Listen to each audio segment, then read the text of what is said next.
Rich getting over on me like that. So I didn't say nothing to him the first time. So I went back down to D.C. to get rid of my bricks and all that. And I had developed a relationship with a dude that just started off as one of my customers. Me and him had built a relationship where we became like real tight, like me and Rich in New York. This kid was me and Rich in D.C. Okay. What was his name? His name was Gary. Gary. Yeah, little Gary. Is that the one that they say got his dick cut off? Yeah, that's the one they say got his dick cut off, yeah. Was that a situation from you? Yeah. That was? I wound up killing little Gary later on. This kid was good. He was probably about 3 years younger than me. He was a murderer too. He was about his murder game. Okay. This was my little man. So I went back down to D.C., man, and I told my little man, I said, yo, man, this dude Rich up in New York, man. And he knew Rich from me bringing him to New York because we used to do the firework thing in New York. Okay. Every 4th of July, I used to spend like 10, 15,000 with these guineas downtown and get me like a truck full of fireworks and come back to my neighborhood and blow it all up and all that. Okay. Around 105th Street, and this time I did it around 102nd Street with Rich and all that, and I brought my little man, because they never seen nothing like that being in D.C. They couldn't really do stuff like that, so I brought him to New York to show him how we live up there and all that. Okay. So he wanted me and Rich in that process and all that. So this day I went back to D.C. I said, yo, man, this dude here, man, I just found out this dude is jerking me, man. He's like, what are you talking about, Paul? I said, man, this dude getting these bricks from my man.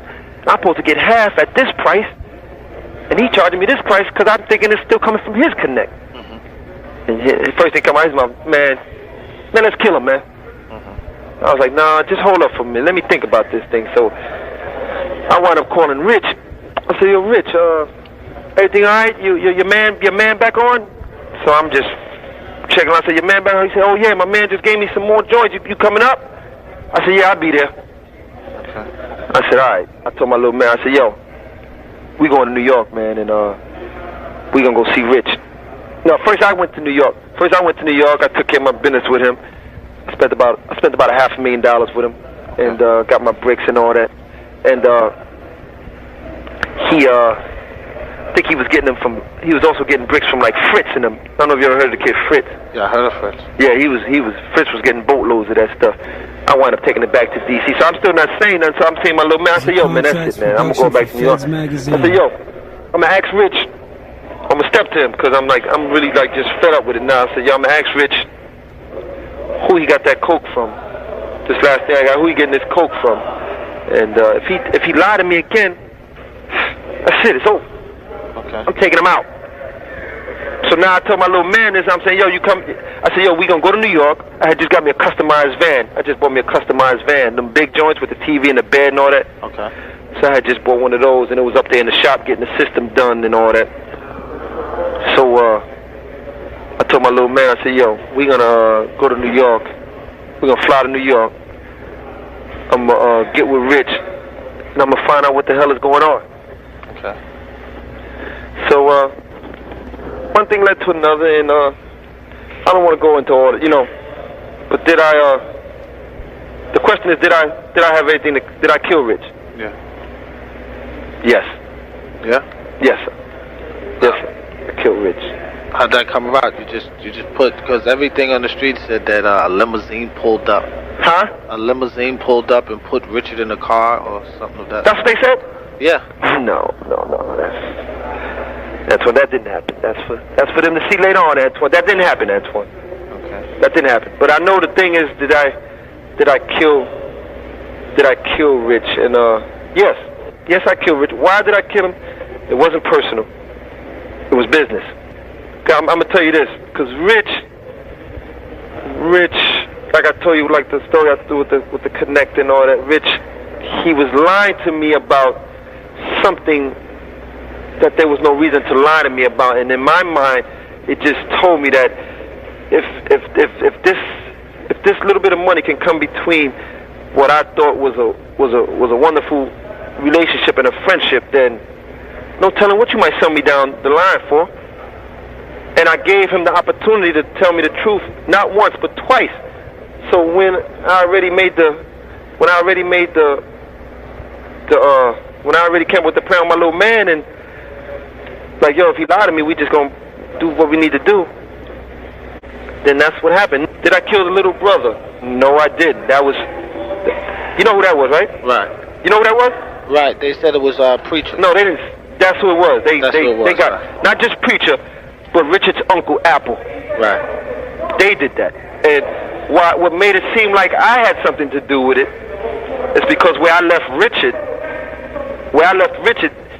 the boy's body was found almost in that same whole City Island area. They said you carried the body all the way from Harlem to City Island? Yeah. You wasn't afraid? No. I mean, once that first murder, once you take care of that first murder in your life, you know, it's like really, and not that this is a good thing that I'm saying, but you know, once you do it once, it's like everything else is.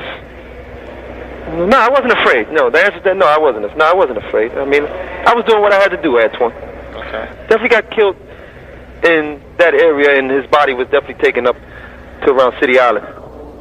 Okay. He got hit twice. It was just he felt something, man, because I'll tell you this, his hand was on the doorknob. I had to pry his hand from the doorknob because it locked on the doorknob. Locked on the doorknob? Yeah, he was trying to get up out of there. They also said that he scratched your neck. That's a false. He never scratched. Richard, first of all, Richard never seen it coming, really. He couldn't have scratched my neck because I was the driver, and my little man took care of everything else. And he didn't scratch me. How I got my neck scratched, and it's not they said it. I believe AZ said my neck. Right, AZ said it. Yeah, I believe AZ said my neck. Hold on. Richard didn't scratch my neck. Richard never even seen it coming. Richard never even laid a hand on me. He never knew what was happening. Now, how'd your little man get killed now? Little Gary got killed in D.C. And it wasn't because he helped me out with the Rich thing and all that. Oh yeah, by the way, I got my money back that Rich jerked me out of. You want to put that? Okay. Definitely got my money back. How'd you do that? Well, remember I just got hit with a bunch of bricks from him. Right. That I was supposed to bring the money back for. Right. I kept that. Oh, you kept that? Yeah, I got close to what he was beating me for back. Okay.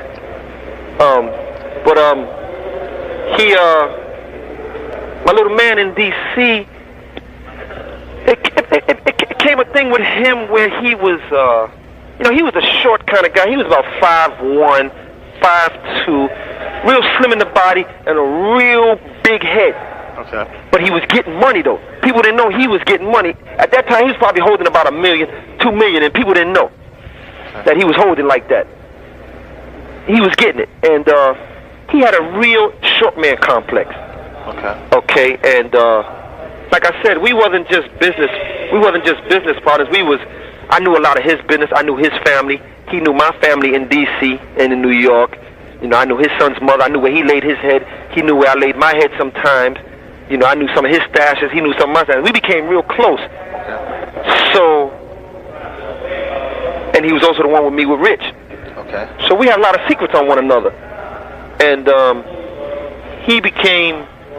he had the short man complex, and he started to become real jealous with me as far as through the people, because the people used to, since I was Alpo, people used to see him with me all the time and think he was working for me.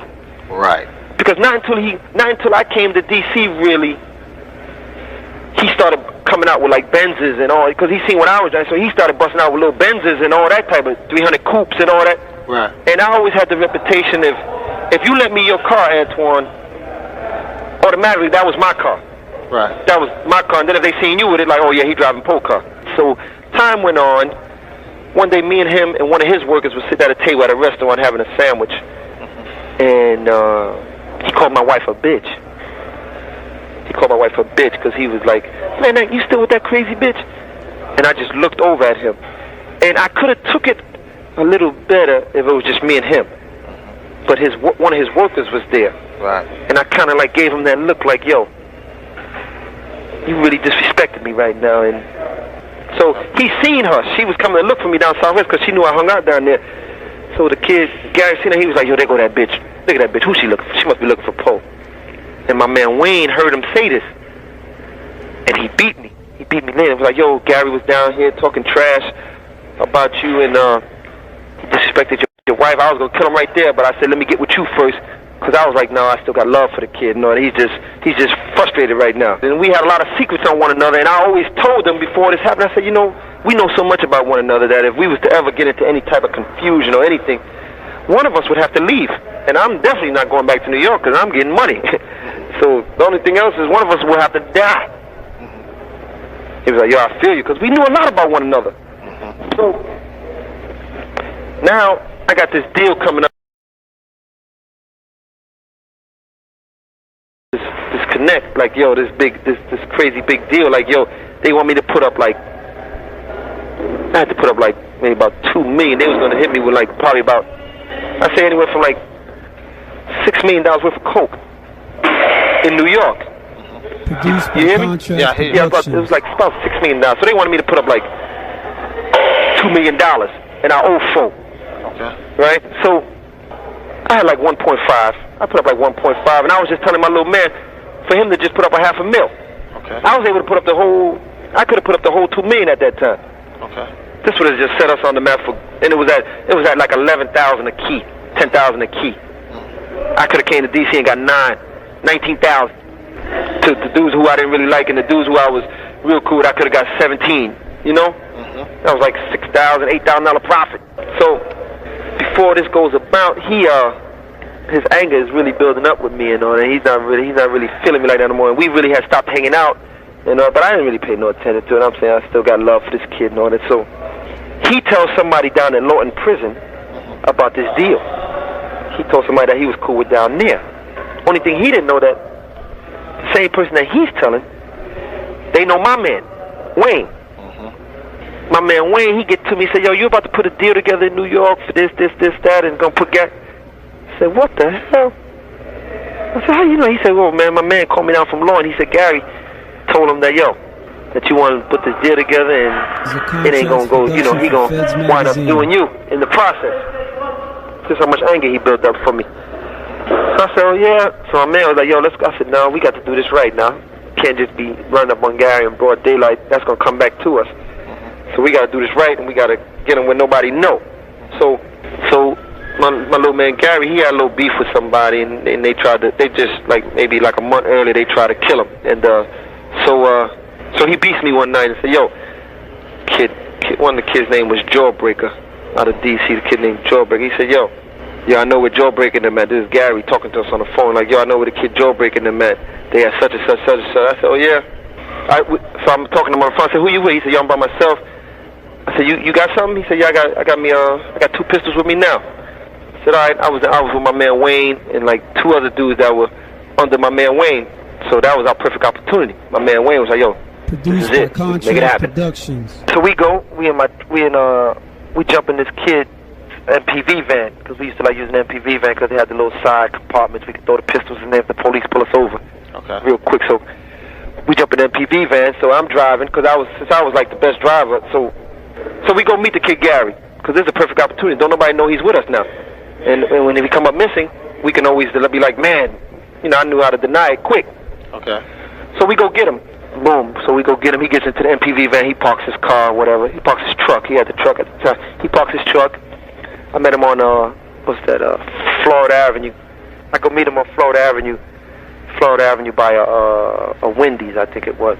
Okay. We get a little revolver out of the stash, and I give it to the dudes that's sitting in back of my man Gary. So my man Gary, he's in the middle, but he don't know that we done slipped the revolver to the back to the kid who's gonna hit him in the head. We ran for about 5-10 minutes after we get the gas. Bang! My man hit him. I give the signal through the rearview mirror. My man hit him with the revolver, 2 in the head. All you hear is, ugh, once he hit him, because the kid Gary was getting kind of sleepy, because we was about to be like, yo, we ain't gonna catch these dudes. So, you know, Gary was getting kind of sleepy, so he's like dozed off for a minute. So he never even seen it or felt it coming. So the kid hit him with the revolver, bow, bow, you know, so the bullets don't go nowhere, because in the revolver, they don't pop out. Okay. So he hit him in the head twice. Down. Gary, he winds up shitting on himself. Okay. From his muscles relaxing. Okay. So, you know, he's stinking up the car and all that. So that's how the thing came about, that his dick was chopped off. So we had to find some woods. So I had to find somewhere to dump him at. So we wind up taking him in this park over on 16th Street in Northwest. Okay. I don't know if it's Potomac Park. I think it's called Potomac Park.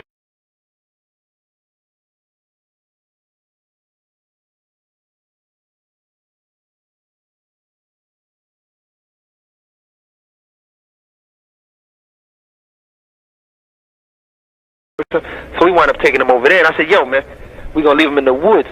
So I said, yo. So we pull over in this real dark.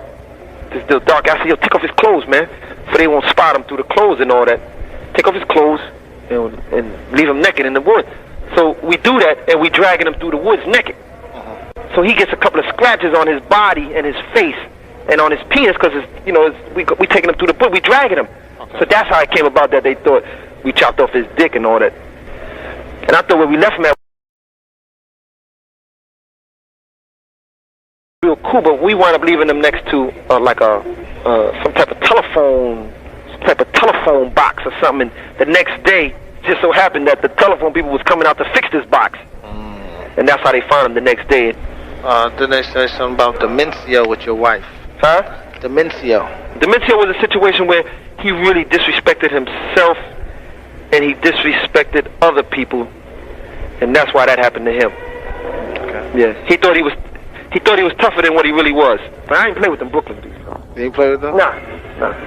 I ain't. They were cool. I had some cool ones that came up out of Brooklyn, but I just always remembered as a kid how Brooklyn used to like to rob you and all that. Right. How they was always known for robbing you. So that kind of like stuck with me in my time. But I met some cool getting money dudes out of Brooklyn without a doubt.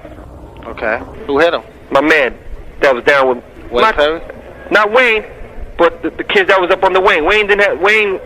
Too many people knew him as far as right there, so we got one of his little soldiers to hit him. But I was shaking his hand. I told him, I said, when you see me shaking his hand, I nod my head. You hit him right. You never feared that one of the bullets would slip off and maybe hit you? No, I didn't care about that. I was shaking his hand.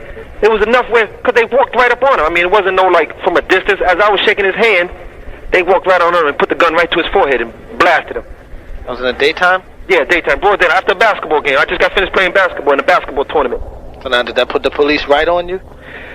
Well, they were ready on me, so that just like let them know. Because later on, when they finally arrested me, they was like, "Man, you was killing off everybody." So that just gave them. They was already looking for me, so that was just something else that they put in their book, like another one. Didn't y'all kill someone else that was from your crew? His name was Andre. Right. Whatever happened to him? Yeah, we killed him. Yeah, we killed Andre. And this guy was spending a lot of money, man. Killed him for two reasons, actually. One is he was messing with my man Gary's girl. Okay. And we told him to leave her alone. Okay. That was the main reason, because he was messing with my man Gary's girl. We found out about it. So being that he was dealing with me, I kind of like was able to talk to my man Gary and tell Gary like, yo, check this out. Dude is spending money with me. Just chill out. We're not gonna do nothing to him. So I went. He's spending good money? Huh? He's spending good money? Man, the man was spending about $400,000 every month with me. Whew. About $400,000 every month. At least that. He found out that I was messing with his girl. You know, he came to kind of like put it together and found out, but he never said nothing. Now, he met my man's girl somewhere, somehow, and he booked her, and they was doing their thing. And the girl, Caprice, was kind of like, she was starting to get real unhappy with my man Gary, because he really had her on lockdown, kept her in the house with the baby and all that. She couldn't really do nothing and all that. We had bought her a convertible BM and all that, but she couldn't really drive it. When she drove it, she had to be certain places. So he really had her on lock and had her scared. So this kid Andre met her or whatever, and, you know, I guess, so we found out about it. My man Gary found out about it, and he called me.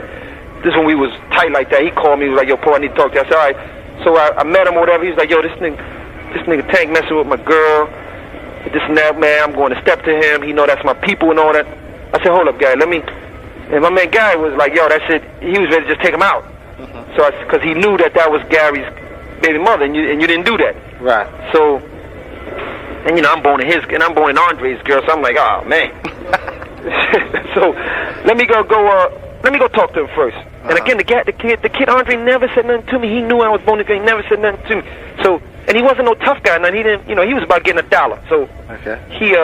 I went to go talk. I said, yo, Andre, check this out, man. You know, me and you doing business, money's good, this and that, but yo, you got to stop boning Gary's girl, man.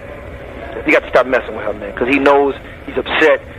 And you know, he giving fair warning. I mean, he's letting this one go because he don't believe y'all had sex or whatever. And I don't even want to know. But whatever you're doing with her, let it go, man. It ain't worth it, man. And he was like, yo, I hear you good looking out, this and that. He told me this straight in my face. It's about 2-3 weeks past. My man Gary called me, Ken.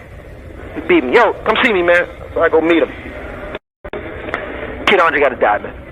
Check this out. Dude doing it again, man. He's still seeing Caprice and this and that. I said, all right, man. He said, man, this time I want to talk to him. So I said, all right, no problem. So I had a deal with the Kid Andre for about 270. Okay. About 270,000 this day. He wanted some drugs.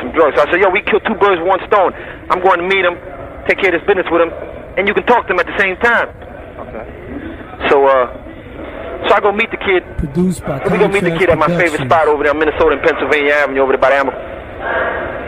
I told Gary, I said, just chill, man. Let me go talk to him. I had my 5.0 this day. I said, let me go talk to him, and then you come. So I got into the truck. I told the kid, Andre, I said, what's up, man? I said, everything all right? He said, yeah. I said, well, what's going on, man? You bad? He said, nah, this and that. So my man Gary, here come my man Gary. As I'm talking to the kid Andre jumped into the back of the caravan to go get the money out and all that. Okay. And I was over in the passenger seat. So my man Gary, he comes from out my car, which he was in the passenger seat, and comes around through the driver's side to the empty seat. So the kid Andre is coming from the back seat to the middle seat now with the bag of money. So as soon as the kid Andre turns around to look at me and let me know that the bag that my man Gary is coming in the car and hit him right in the head. Boom! My man Gary was strapped all the time. He knew he was going to kill him, but he knew not to tell me because I was going to tell him, no, don't do that. So now I'm like, oh, Gary, what the hell? He was like, yo, man, what the hell with that dude, man? He was this and that, disrespect. I said, all right. But in my mind, I'm saying, yeah, you're right. Because now I got the girl all to myself, so we killed 2 birds with 1. I'm saying I'm gonna miss the money, but I got the girl now too. Well, I got the 270 now. So I take the money. I said, man, what the hell? I take the money. He had a Rolex on. We left all that. I said, man, follow me in the car, man. Go. I said, here, take this bag, take the car, follow me. So we drove about 5-6 blocks away from that area, right? In a residential area, nice quiet block. Just threw him down on the floor, wiped off everything that we touched and all that. And just left him there, and they found him like 2 days later, 3 days later, because from the stench of the body and all that, because it was like summertime, so his body started stinking, and they found him. Did the girl think that you did that? No, she didn't think it at first, because she beat me as soon as she found out, and was like, yo, they killed Andre. She crying, so I'm like, hold on, boo boo, don't worry about it. We gonna find out who did that. So I'm going over there, comforting her and telling her to calm down and this and that. And so now we got that 270. And I give my man 100,000. I keep 170, and that was that on that one. That was that on that one. Yeah, he violated as far as my man telling him to stay away from his daughter's mother. And he wouldn't listen. Yeah. How many are you actually charged with? 14. 14 homicides. 14 murders. Yeah. Which are they? 7 or 8 in D.C. and the rest was in New York, like some of the stick-up kids. Okay. And. So how'd they find out about the stick-up kids in New York? Well, that's what I'm seeing. But now my situation, now we get into that, my situation. Now, I want to take this opportunity to just, 2 rumors that was always around about, and make sure this goes in there, Antoine. Okay. 2 rumors that was always out about me. That one was, I don't know if you ever, that I was dying of AIDS in prison. I heard that one. Okay. That's false. Okay. I'm healthier than I ever was. Okay. And the other one, a lot of people, Poe is snitching, Poe is telling. Yes. If that's what you want to call it, then that's what you call it. But Poe calls it looking out for Poe. Okay. I'm doing what I got to do for me, and for the people that read this and read the article, or the once upon a time friends that I thought I had, and they look at it and say, "Oh, Poe went out like a sucker," or "Poe went out like this." In life, you make choices. And sometimes those choices are good and they're bad. You follow me? I follow you. And I thought at the time when I did what I had to do for me, I thought I definitely had to understand that what I'm doing ain't right, but that's what I needed to do for me. Right. I've truly come to accept that I made the right choice.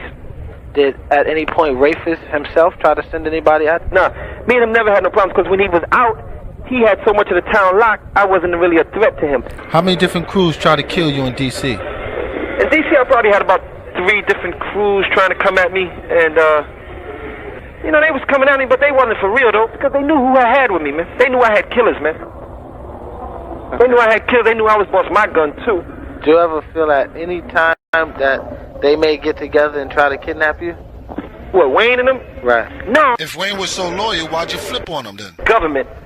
They wasn't dealing with Alpo on a, well, we're going to give you 10 years, Mr. Martinez, or we're going to give you 15 years, or even 20 years. No. They wanted me for the death penalty. They was trying to look to give me the death penalty, or if they couldn't succeed with the death penalty, they was going to try to give me the rest of my natural life in jail. Because we had murders. We had 2 murders. We had murders 2 blocks away from the White House. What was that about? Huh? That was about a female. That was about that, and that was a female. She wasn't really. That was about a female. But my man was so crazy that this female, when we killed this big drug dealer in D.C., that was the guy earlier. I told you the kid Frey, Michael Frey. When we took him out, it was such a big deal. That was such a big thing that this hooker started. You know, I'm not gonna call her hooker. This female started running her mouth about a situation that she didn't really know nothing about, and my man got so upset at that he just said, you know what, she gotta go. She talking too much. And it was after a Keith Sweat concert. It was at this place called Constitution Hall. Constitution Hall. And that's like 2 blocks away from the White House. And he just left her there. You just left her there? Why'd you kill Michael Frey? Michael Frey was someone who was about to get back in position in D.C., and he had a little cleanup list of people who he needed to eliminate for him to be back in power like that again. And I was the first one at the top of his list. Okay. To get rid of me. And how I found out about that is that he didn't know I was feeding somebody in his camp. I was looking out for somebody in his camp because he couldn't take care of him, and they got the information back to my man, and my man got it to me, and that same person that was in his camp wound up killing him for me. Okay. Now, the murders that you're charged with in D.C., which ones are those? Like I said, those 8 of them. We go into more detail, but 8 of them are in New York. I mean, 8 of them are in D.C., and I think 2 was in Maryland, and the rest was in New York. It came out to 14 that I copped out to. And when I say copped out to, when in my position as far as doing what I had to do for me, as far as testifying and all that, and I had to confess to those murders. I had to tell those murders. How would they get the New York murders? Well, because that's all one. You know, New York comes to D.C. and you know, the investigation. When the feds are investigating you, they investigate everything. But how would they know all of that? From me. Oh, okay. Once you take the position that I've taken, you have to tell it all. Things they didn't know I had said to them, because if it came a time later on that they found out about it, then whatever agreement, whatever situation that they gave me, they can take it back and take me back to court. Okay. It was that kind of thing. Like for 4 of the murders in New York, I got immunity. Got immunity? Yeah, I basically almost got like immunity because they just added them to the murders in D.C. Okay. Now let me ask you another thing. They said also in New York that our preacher extorted you and Rich. Right. Right. Now, yeah, let's cover that real quick. Preacher never took 2 pennies from me. Now, Antoine, like I said, I'm here telling you that I'm telling and all, so there's no reason for me to hold back anything from you. The preacher never took 1 penny from Produced Alpo. by Contrast Productions. Never, ever. He would have took 2 bullets before he took any kind of money from me. Preacher, now, his situation with Rich was different. Preacher took care of some murders for Rich. No, Preacher, I was real cool with the guy that Preacher killed named Terry. That was his partner. Okay. I was messing with his goddaughter named Vanessa, this girl named Vanessa, and they never came at me for any kind of extortion. One time, Preacher came and asked me for like a half a key of coke, and I never even got it to him because I was so much in and out of town, I wasn't even thinking about him. No. My little man, my man that I told you earlier that was the stick-up kid with me and all that, he had Preacher. He knew Preacher. He was going to kill Preacher. Preacher never took a penny from me. Even now in my position, some people came to see me about Preacher, and they was asking me like, yo, the Preacher... So I could have benefited from there if I wanted to and just said, yeah, but no, Preacher never took any kind of money from me. He always thought AZ was a punk. He always used to call AZ a punk. He knew what I was about. He knew what I was about, so he didn't even come at me like that. And as far as Rich, him and Rich had an understanding because of Apple being Richard's nephew, and Richard paid him like $10,000 before he came home or something to kill this kid Sean Moe. They killed him coming out of 145th Street Garage in St. Nick. Okay. So him and Rich had that situation, and then he was right around the corner in 148th Street. But I don't ever remember Rich even giving him any money. So, and see the thing with the Preacher, Antoine, I don't care if you was talking to him. If somebody rode by you and seen you talking to Preacher, they automatically said he money from you. Right. That's how that was. That's how his rep was. It was so strong like that as far as extortion. But if anybody that really knows me, they know I'm not paying nobody nothing. Right. It's easier for me to tell him to meet me and pick up the money and just put two in his head. Come on. I could have brought, that was the case, I could have brought my man Wayne from D.C. If I didn't even want to, I could have brought him from D.C. They don't know Wayne. Wayne would have walked right up on him, hit him 3 times, and then piss on him. They ain't care nothing about no damn Preacher. He respected me the same way I respected him. What was it like where did the feds catch you at? They caught me in D.C. In D.C.? Yeah. They said it was on Pennsylvania Avenue? Or yeah. Minnesota? Pennsylvania? Pennsylvania Avenue, yeah. No, Pennsylvania, Minnesota, yeah. Minnesota and Pennsylvania, yeah. What was that experience like? That experience, that was a scary experience for me because, this the feds. I know once they came, I knew it was over. They was lamping outside this apartment. They was lamping outside this house I used to be at a lot. This dude used to cook. He was a good cook. He was a faggot. Mm-hmm. And his name was Manny. Manny was a good guy. He was a homo though. He was gay. Okay. Everyone knew him in D.C. and the guy Frey that I talked about that we killed. Mm-hmm. His girlfriend, her name was the same girl that Rich used to mess with. This was one of the girls that Rich used to mess with named Inga. Okay.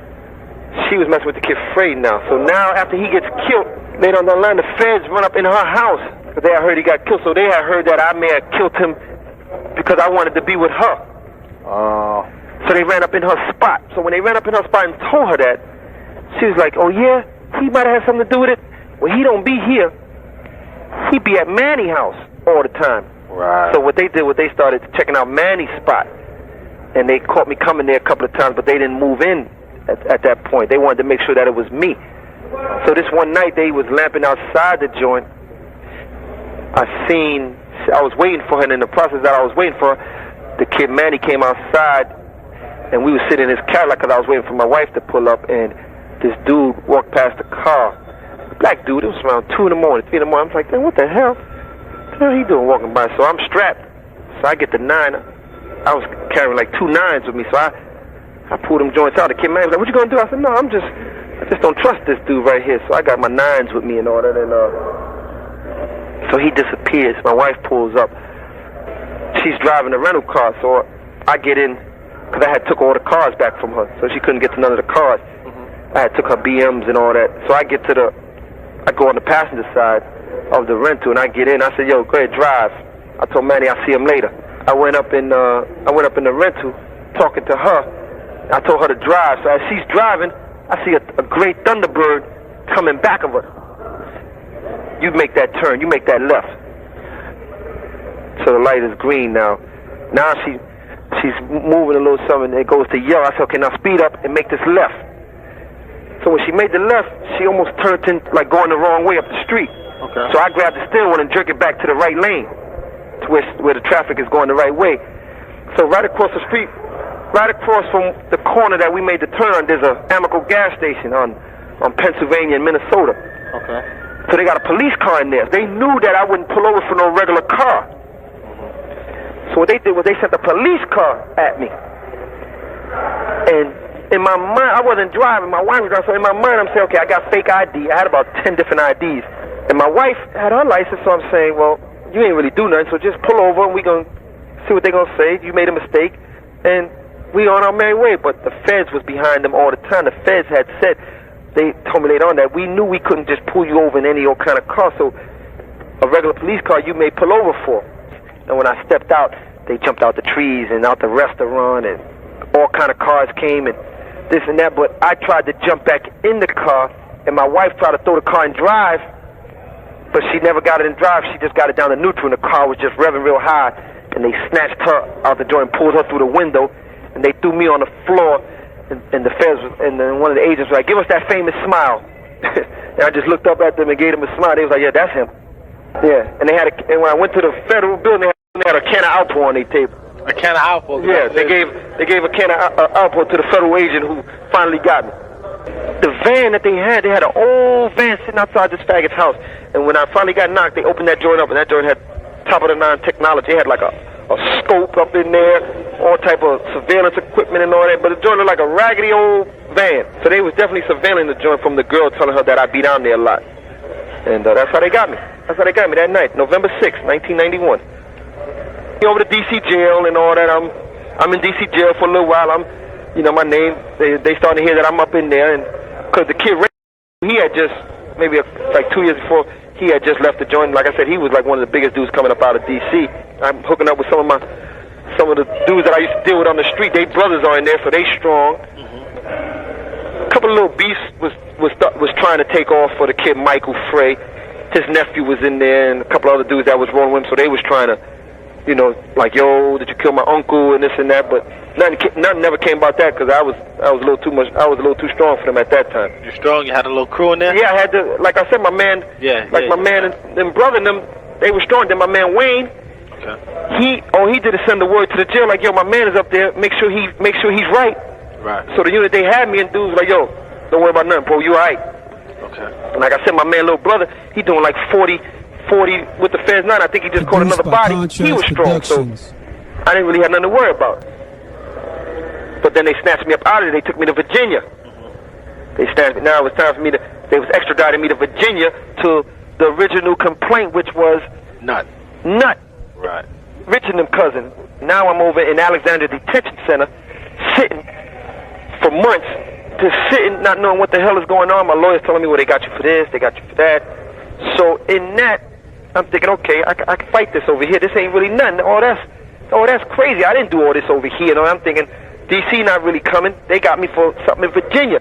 What D.C. was doing was just building their case and was going to just add to this Virginia thing. So once I was in that system, they had people willing to come testify. Once I'm in jail, they had people willing to come testify against me, and other crews before me were going to try, and they was coming back with natural life and all that. So my lawyer was like, "Look, you really need to make a decision." And I was trying to fight them. I was going through all the preliminaries as far as what kind of evidence they had on me, what their case was. I was really taking it to the point where I'm gonna see if I can fight these people. And my lawyer was like, "Look, your ace in the hole is if they ever ask you to tell, you really need to think about that." And that wasn't until like 8, 9, almost a year later that I decided to do that. So my lawyer came back at me and was like, "Look, they trying to make a deal, man. They really want Wayne Perry. They want you, but they also want Wayne Perry. And if you got anything good on Wayne Perry, they're willing to make a deal with you." So I was like the less of two evils. Me and Wayne, we were both evil to them, but I was the less. Right. Evil one. Like, we can sleep with him, but we can't do nothing with Wayne Perry. Right. We got to prosecute one of them, so I'd rather us prosecute Wayne Perry. But then when them crackers wanted me, they put the full court press on me. We gonna hit you with the death penalty. We know we got you for this murder. We got you for that murder. This is the capital punishment right here. We gonna get you. I'm sitting up in there like, "Yo, the hell am I gonna do?" And I'm talking to my lawyer. My lawyer like, "Yo, your ace in the hole is Wayne Perry," because they asking about him and this and that. I'm saying, "Yo, we're not going there right now. Here's 70, 80,000. Let's get this thing rolling and all that." And then they started bringing in the wife, talking about going to mess with Mama Duke and the sister and the niece. I said, "Ho. If you like our content, please support us by subscribing to our channel. This is a small click for you, but for us, it means a lot. Thank you.